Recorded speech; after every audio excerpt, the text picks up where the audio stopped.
Chapter 2 तक आपने पढ़ने एकदम खल्लास काम कर दिया है। चैप्टर 3 पे आ गए हैं। चैप्टर 3 के ऑब्जेक्टिव हम पूरे अच्छे से देख लेंगे क्या कैसा होने वाला है। चैप्टर 2 में अभी मैंने सिखाया लीनियर इक्वेशन का स्टैंडर्ड फॉर्म होता है ax प्लस बी, पर वो वन वेरिएबल के साथ, क्योंकि एक ही वेरिएबल वहां पे x। अब अपन पढ़ने वाले linear equation in two variable. कितने वेरिएबल बच्चों? Two variable. टू वेरिएबल यार। टू वेरिएबल में दो वेरिएबल आ जाएंगे, पहला x आ जाएगा, दूसरा y आ जाएगा। x y को लेके आ जाएगा, उसके बाद करते रहेंगे इन लोग कुछ कुछ। ठीक है, तो स्टैंडर्ड फॉर्म क्या बनता है? ax plus B Y plus C equal to 0 linear equation in two variable. फिर सच बोलेंगे मेरे साथ एक बार फिर से, ax plus B Y plus C equal to 0। ax plus B Y plus C equal to 0। ax plus B Y plus C equal to 0। ax plus B Y plus C equal to 0। दिमाग में बात घुस जानी चाहिए। ठीक, इसके बाद unique solution की कंडीशन होती है a1/a2 is not equal to the b1/b2। a1 upon a2 is not equal to the b1 upon b2 for the standard form of ax plus by plus c equal to 0। Unique solution की condition a1 upon a2 is not equal to b1 upon b2। इसके बाद no solution की condition a1 upon a2 is equal to b1 upon b2 but it is not equal to the c1 upon c2। Unique में क्या बोला? a1 a2 b1 b2 की आपस में नहीं बनेगी। ठीक है, नो पे पहुंचे, a1 a2 b1 b2 की बनने लगी तो साला c1 c2 की नहीं बन रही है। इनफाइनाइट पे पहुंचे, अब तीनों भाई भाई बन जाएंगे। a1 upon a2 is equal to b1 upon b2 is equal to c1 upon c2। पहले में a1 a2 b1 b2 आपस में झगड़ रहे, ऐसा वैसा तैसा। ठीक है, फिर दोनों के बीच में प्यार मोहब्बत की बात हुई, दोनों के बीच में प्यार हो गया। फिर सी आ जाता है। सी जो है ए बी का भाई ऐसा लड़ने लगा कि तुम लोग के बीच में कैसे बन गए। फिर उसको भी पटिया लिए, पैसे इसे दिए, वो भी मान गया। ठीक है, तो पहली बात क्या होने, दोनों के बीच में क्रॉस लगेगा, यानी यूनिक कंडीशन है a1 upon a2 is not equal to b1 upon b2।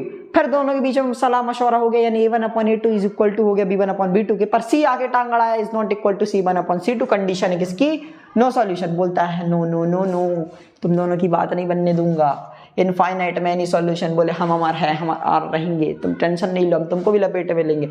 a1 upon a2 is equal to b1 upon b2 is equal to c1 upon c2। पहले वाले में क्या था? यूनिक में a1 upon a2 is not equal to b1 upon b2। No में क्या था? a1 upon a2 is equal to b1 upon b2 but it is not equal to the c1 upon c2। ये टांगड़ाने आ गया था c1 upon c2। इसके बाद infinite में क्या हुआ कि उसको भी अच्छे प्यार मोहब्बत से रख लिया गया। a1 upon a2 is equal to b1 upon b2 is equal to c1 upon c2। बात समझ में आ गई होगी, तीनों कंडीशन याद हो गई होंगी। अब मुद्दे की बात सुनो। सॉल्यूशन अपन को पढ़ाया गया होगा कब निकलता? मात्र यूनिक में निकलता। क्यों? क्योंकि यूनिक में जो ग्राफ बनता है उसमें दोनों सॉल्यूशन की लाइन आपस में एक पर्टिकुलर पॉइंट पे काटती हैं, जिस पॉइंट पे लाइनें काटती हैं वही बनता है उस इक्वेशन का सॉल्यूशन, उन दो इक्वेशनों का सॉल्यूशन। इसीलिए कंसिस्टेंट सिस्टम किसका होता है? मात्र यूनिक का। इनफाइनाइट और मैनी का तो इनकंसिस्टेंट सिस्टम होता है। कंसिस्टेंट यानी यूनिक, कंसिस्टेंट यानी यूनिक सिस्टम, यानी कि जो यूनिक सॉल्यूशन होता है सब उसी का कंसिस्टेंट सिस्टम होता है। बाकी नो और इनफाइनाइट का तो इनकंसिस्टेंट है, साला मैटर बनेगा ही नहीं, सॉल्यूशन निकलने ही नहीं देंगे। ठीक, इसके बाद बात समझते हैं। ये इंटरसेक्टिंग लाइन किस में बनती है? यूनिक में बनती है। पैरेलल लाइन, क्योंकि नो बोल दिया, नो यानी देखिए सॉल्यूशन तभी निकलता है जब लाइन आपस में इंटरसेक्ट करेंगे, एक पर्टिकुलर पॉइंट पे करेंगे तो यूनिक है, क्योंकि ये पॉइंट यूनिक है, एक ही जगह कट रही है, यूनिक पॉइंट, इसलिए नाम धर दिया गया यूनिक सॉल्यूशन। नो सॉल्यूशन साला कटाएंगे नहीं कटेंगी। लाइन कब नहीं कटती? जब एक दूसरे की क्या हो जाती है? वो पैरेलल। इसीलिए जो नो सॉल्यूशन होता है, नो यानी नई सॉल्यूशन निकलेगा, कब नहीं निकल सकता? लाइन क्या हो जाएंगे आपस में? पैरेलल। इसलिए क्या हो जाएगा? पैरेलल में कौन सा सॉल्यूशन आ जाता है? नो सॉल्यूशन आ जाता है। इसके बाद इनफाइनाइट मेनी सॉल्यूशन, इतनी जगह लाइन कटेगी, इतनी जगह लाइन कटेगी कि गिन नहीं पाओगे। तो मतलब क्या हुआ? ऐसी लाइन कब कट सकती है? जब एक के ऊपर से कौन सी लाइन चली जाए? दूसरी लाइन चली जाए। इसीलिए इसको बोलते ओवरलैप कर जाएगी, या फिर क्या हो जाएगी? कोइंसिडेंट हो जाएगी। ठीक है, एक बार सारी चीजें मैं फिर से बता देता हूँ। Standard form of linear equation in two variable ax plus B by plus C equal to the 0। दूसरी बात, यूनिक सॉल्यूशन का मतलब क्या होता था? दोनों की आपस में नहीं बनती थी, यानी a1 upon a2 is not equal to किसके? b1 upon b2। फिर मैंने बताया उसके बाद नो सॉल्यूशन आता है, इन दोनों की आपस में बनने लगती, पर सी साला टांग अड़ाने के लिए आ जाता है। a1 upon a2 is equal to b1 upon b2, पर सी ने टांग अड़ा दी, is not equal to the c1 upon c2। फिर आपस में सब भाई भाई बन के रहने लगे। a1 upon a2 is equal to b1 upon b2 is equal to c1 upon c2। Condition of infinite many solution. Solution कब निकलता है? मात्र एक कंडीशन में निकलता है, जब लाइन एक पर्टिकुलर पॉइंट पे इंटरसेक्ट करती, यानी यूनिक पॉइंट पे इंटरसेक्ट करती, यानी यूनिक सॉल्यूशन। इसको बोलते हैं कंसिस्टेंट।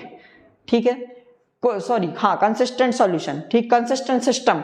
और नो और इनफाइनाइट में जो होता है वो इनकंसिस्टेंट सिस्टम होता है। नो में तो लाइन काटता ही नहीं क्योंकि नाम ही नो है, पैरेलल चली जाएंगी। इनफाइनाइट में लाइन काटेगी, इतनी जगह काटेगी कि तुम गिन नहीं पाओगे, यानी ओवरलैप मार देगी एक दूसरे को।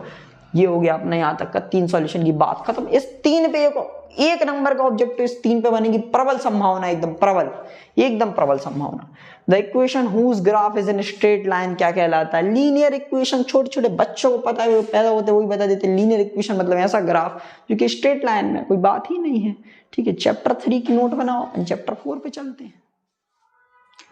Chapter number 4 quadratic equation. Quadratic equation के बारे में चैप्टर नंबर 2 के ऑब्जेक्टिव में बताया था बच्चों। क्वाड्रेटिक इक्वेशन मतलब कुछ तो होता है, नहीं कुछ तो होता है। क्या होता है? ax² + bx + c। कुछ याद आया?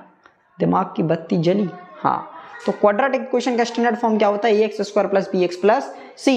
रूट कितनी होती है? 2 होती है। डिग्री भी कितनी होती है? 2 होती है। याद आ गया होगा। लीनियर में 1, क्वाड्रेटिक में 2 और क्यूबिक में बच्चों 3 होती हैं। ठीक है, तो भैया स्टैंडर्ड फॉर्म क्या हो गया? ax² + bx + c। रूट कितनी होती है? 2 रूट्स होती हैं और डिग्री भी मैक्सिमम कितनी होती है? 2 होती है, तभी तो इसका नाम क्वाड्रेटिक है। क्वाड्रा मतलब क्या होता है बच्चों? 2 होता है। फॉर्मूला क्या होता है रूट निकालने का? -b ± √b² - 4ac upon 2। इसको अपन प्यार से लाड़ दुलार से बोलते हैं डिस्क्रिमिनेंट, यानी डिस्क्रिमिनेंट का फॉर्मूला बनता है b² - 4ac। एकदम प्यार से बोलना, बुरा मान जाता है। ठीक है, इसके बाद वैन b² - 4ac जब 0 के बराबर आ गया, यानी जब हमारा डिस्क्रिमिनेंट किसके इक्वल हो जाता है? 0, तो कैसी हो जाती है? Equal and real root. कैसी हो जाती है बच्चों?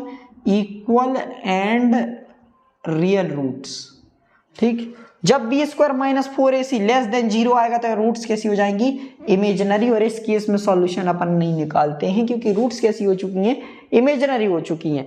इसके बाद b² - 4ac is greater than कितना हो जाता है? 0, तो रियल एंड डिस्टेंट रूट हो जाती है। मतलब कि रूट निकलेंगी पर अलग अलग निकलेंगी। इसमें इक्वल एंड रियल रूट यानी रूट निकलेंगे और सेम निकलेंगे। इमेजिनरी में तो रूट ही नहीं निकलती, उसका नसीब ही खराब बेचारे का। माइनस में आंसर आ जाता है, रूट नहीं निकलती क्योंकि नेगेटिव नंबर का भी अंडर रूट में नहीं जाते, वो कॉम्प्लेक्स नंबर के कंसेप्ट चले जाते हैं।